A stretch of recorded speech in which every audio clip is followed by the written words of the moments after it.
PLID অপারেশনটা কতটা ঝুঁকিপূর্ণ এবং কতটা খারাপ সেটা বলার জন্য আবারও আমি দাঁড়াইলাম। আমরা ভিডিওর সামনে আসছি। কিরাম শাহিন আক্তার, বাসা কক্সবাজার। উনি কক্সবাজার থেকে ঢাকাতে যান। যাওয়ার পরে ওনার L23, L34, L45 এগুলো হইল লেভেল।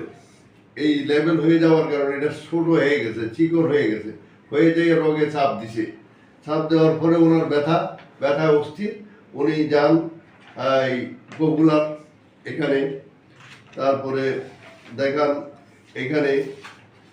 এখান থেকে যান এখান থেকে বঙ্গবন্ধু মেডিকেল বিশ্ববিদ্যালয় ঢাকা। তো বঙ্গবন্ধু মেডিকেল বিশ্ববিদ্যালয় ঢাকাতে ওনাকে অপারেশন করে। এই হলো ওনার অপারেশন ফর্মের স্বাক্ষর।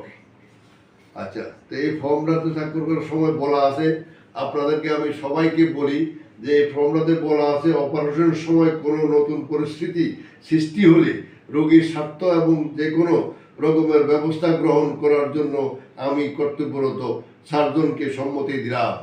মানে রোগী মারা গেলেও আমার কোনো আপত্তি নেই। সহজ বিষয়, একদম সোজা বাংলা। সেখানে অপারেশন বা অজ্ঞান করার সময় কোনো রকম দুর্ঘটনা ঘটলে হাসপাতাল কর্তৃপক্ষ এবং ডাক্তার সাহেব দায় থাকিবেন না। এরপরও আপনারা এই স্পাইন অপারেশনগুলো করেন। আচ্ছা, করতে থাকেন, আমাদের কিছু করার নাই। এটা হইল ওনার পরবর্তী সময় অবজারভেশন। এই অবজারভেশন করতেই ওনার আবারও এমআরআই করা হয়। এটা অপারেশনের কতদিন পরে? এটা হলো অপারেশনের 1 মাস পরে। 1, 2, 3, 4টা ডিস্ক খারাপ। অপারেশনের 1 মাস পরে যদি এই 4টা ডিস্ক খারাপ হয়ে থাকে, তাহলে অপারেশনটা কি হইল রে ভাই? এখন আমার বলা যদি কারো অসুবিধা থাকে তাহলে অসুবিধা হয়ে যাক, তারপরে কিছু করার নাই। কিন্তু এই যে এই 4টা 1, 2, 3, 4টা, এই 4টা যদি খারাপ থাকে অপারেশনের পর, তাহলে অপারেশন করে লাভটা হইল কি?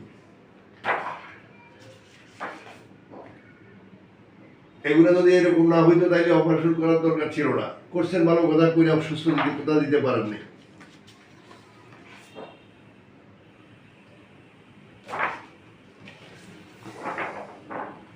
একটা রোগী যদি বঙ্গবন্ধু মেডিকেল বিশ্ববিদ্যালয়ের মতো জায়গায় যায় ফেল করে অপারেশন করে সাকসেস না হয়, সে আর অপারেশন করবে কোথায়?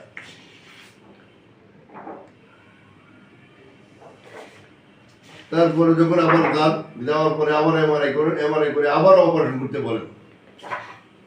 তো এই কতবার অপারেশন করলে একটা রোগী সুস্থ হইবে এটা আমার জানা নেই। আমরা ওনার চিকিৎসা শুরু করবো একটু পরে। আমরা আজকে ওনার প্রথম সেশন চিকিৎসা করি। প্রথম সেশন চিকিৎসা শেষে আমরা ওনাকে 3 বারে প্রায় 45 মিনিট হাঁটতে দিছি। এই 45 মিনিট হাঁটতে দিছি, নিচে বসতে দিছি। সেজদা দিয়ে নামাজ পড়ছো? আগে পড়ছো বলতে মানে অসুস্থ হবার আগে? অসুস্থ হওয়ার পর তো তুমি ইয়েতে পড়ছো, কিনা বলে পড়ছিলা, কিন্তু এই কদিন তো পরে উঠতে পারো না। এই কদিন পারো না। দেখি এখানে একটু 2টা সেজদা দিয়ে দেখাও তো।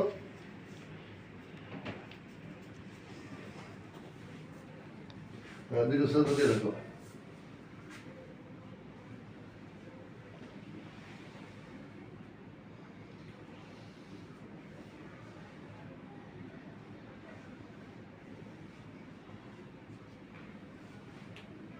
যাওয়ার কত?